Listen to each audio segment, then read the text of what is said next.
भैया आज तक जितने भी कार्यक्रम हमने अटेंड किए, जितने भी कार्यक्रमों में हम गए, अक्सर हमने सिर्फ लोगों से जाना संत रामपाल जी महाराज को लेकर के। उनके परिवार से कभी रूबरू होने का मौका नहीं मिला, तो आज उनके परिवार से उनके पोते हमारे साथ हैं, विनीत जी। तो इनसे जानते हैं कि सबसे पहले तो विनीत जी, आज जिस तरह से यहाँ पर ढाया गांव में उनको किसान रत्न की उपाधि दी जा रही है, उससे पहले उनको किसान मसीहा कहा जा रहा था, जगह जगह पर उनको सम्मानित किया जा रहा है, इसको लेकर के क्या प्रतिक्रिया है परिवार की? हमें बहुत ज्यादा खुशी हो रही है कि इस चीज की बहुत ज्यादा खुशी हो रही है कि जो लोग अनजान थे वो भी आज अपने संत को पहचानने लग रहे हैं, और संत को तो पहचान नहीं लग रहे हैं, जिस तरीके से वो अपनी खुशी को इजहार करने लग रहे हैं। आपने देखा जिस तरीके से पहले 24 गांव, फिर उसके बाद दनाना रतन, फिर 44 गांव, फिर 85 गांव, उसके बाद भारत की राजधानी दिल्ली में संत रामपाल जी महाराज जी को भारत गौरव अवार्ड से सम्मानित किया गया, और उसके बाद आज मैं कह सकता हूँ इससे बड़ा तो अवार्ड कोई होता ही नहीं। आज किसान रत्न से संत रामपाल जी महाराज जी को सम्मानित किया जा रहा है।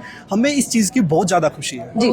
अगर बात करें संत रामपाल जी महाराज को लेकर के, लोग कहते हैं कि वो भगवान है, वो परमात्मा है, वो उन्होंने इतना ज्ञान हम लोगों को दिया है कि हम कहीं और, क्योंकि मैं अक्सर पूछती हूँ कि संत तो और भी बहुत है, तो आप संत रामपाल महाराज से ही क्यों जुड़े हुए? तो उनका कहना है कि जो ज्ञान हमें इनके विचारों से मिला है वो ज्ञान आज से पहले कहीं नहीं मिला। अब बड़ा सवाल ये है कि अगर वो ज्ञानी है, अगर वो परमात्मा है, तो उनके ऊपर इतने सारे आरोप लगे, वो आज तक अपने आप को जब से जेल गए हैं बाहर नहीं निकाल पाए, लोगों के बीच नहीं ला पाए, तो इसके पीछे का कारण क्या है?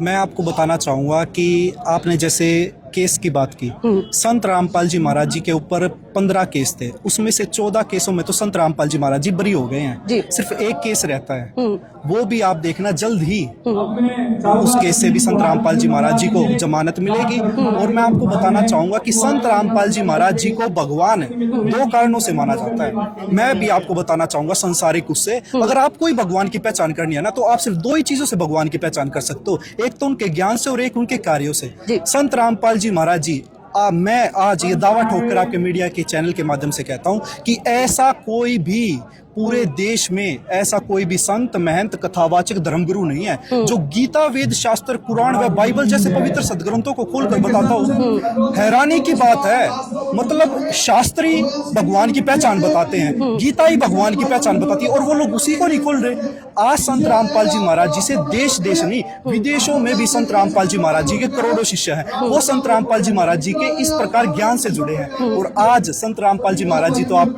कार्य तो आप देख ही पा रहे हो, दहेज मुक्त समाज संत रामपाल जी महाराज जी तैयार करने लग रहे हैं। अन्नपूर्णा मुहिम, जिसका नारा है रोटी, कपड़ा, शिक्षा, चिकित्सा और मकान हर जरूरतमंद को दे रहे कबीर भगवान। ब्लड डोनेशन कैंप संत रामपाल जी महाराज जी लगा रहे हैं, देहदान के लिए संत रामपाल जी महाराज जी प्रेरित कर रहे हैं। मैं जात पात के ऊपर, आज के समय में जात पात का इतना विवाद हो रखा है, संत रामपाल जी महाराज जी कहते हैं कि बोले लोगों, बोले इंसानों, आप लोग कहाँ भटक रहे हो? संत रामपाल जी महाराज जी एक वाणी है, जीव हमारी जाति है, मानव धर्म हमारा, हिंदू, मुस्लिम, सिख, ईसाई धर्म नहीं कोई न्यारा, कोई भी धर्म न्यारा नहीं है, जीव हमारी जाति है। आप लोग सिर्फ इसी कारण से एक दूसरे को मारने पर तुले हुए हो। तो इसी कारण से संत रामपाल जी महाराज जी से मैंने अब उनके कार्य बताए, तो इसी कारण से आज संत रामपाल जी महाराज जी को भगवान कहा जा रहा है, और इसी कारण से आज संत रामपाल जी महाराज जी से लाखों करोड़ों लोग जुड़े। विनीत जी, एक आखिरी सवाल और मैं आपसे करना चाहूंगी। अब की अगर बात करें तो जो एक प्राकृतिक आपदा आई थी, 300 से ज्यादा गांव इसके अंदर कहीं ना कहीं जलमग्न हो गए थे। अगर सैकड़ों किसानों की मैं बात करूं तो उनको जीवन दान दिया है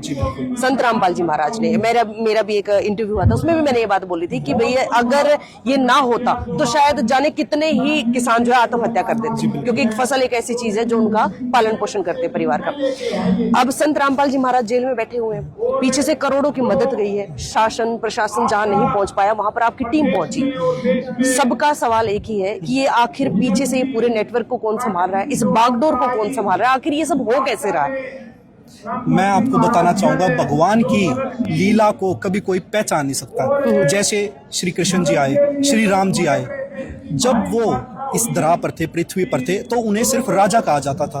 उनके गमन होने के बाद उन्हें भगवान कहा गया। इसी प्रकार से संत रामपाल जी महाराज जी अपनी लीला करने लग रहे हैं। वो तो राजाओं के राजा महाराज हैं, संत रामपाल जी महाराज जी। मैं आपको बताना चाहूंगा, संत रामपाल जी महाराज जी भगवान है, और भगवान की लीलाओं को कोई नहीं पहचान सकता। और भगवान का जो मिशन है वो भगवान खुद ही संभालते हैं, वो सब कुछ भगवान खुद ही करते हैं, चाहे वो कहीं भी हो, चाहे वो कहीं भी हो। जैसे मैं उदाहरण देता हूँ, एक नेटवर्क का टावर होता है, उसकी जगह एक होती है लेकिन उसकी रेंज हर जगह होती है। ऐसे ही संत रामपाल जी महाराज जी तो जी भगवान है, भगवान चाहे कहीं बैठे हो, वो अपनी लीला, अपना प्यार और अपना प्रेम अपने बच्चों के प्रति आप देख रहे हो। किसानों के ऊपर कितनी आपदा आई थी, किसानों के खाली संत रामपाल जी महाराज जी ने किसानों को नहीं बचाया, संत रामपाल जी महाराज जी ने इस पृथ्वी की हर एक मानव जाति को, हर एक पशु को बचाया। संत रामपाल जी महाराज जी ने पशुओं की जाति को भी संत रामपाल जी महाराज जी ने बचाया। तो आप देख रहे हो कितना, कहते हैं ना, अपनों की दुख दर्द पीड़ा अगर कोई समझ सकता है तो या तो पिता होता है या भगवान होता है। और संत रामपाल जी महाराज जी हमारे पिता, हमारे भगवान हैं।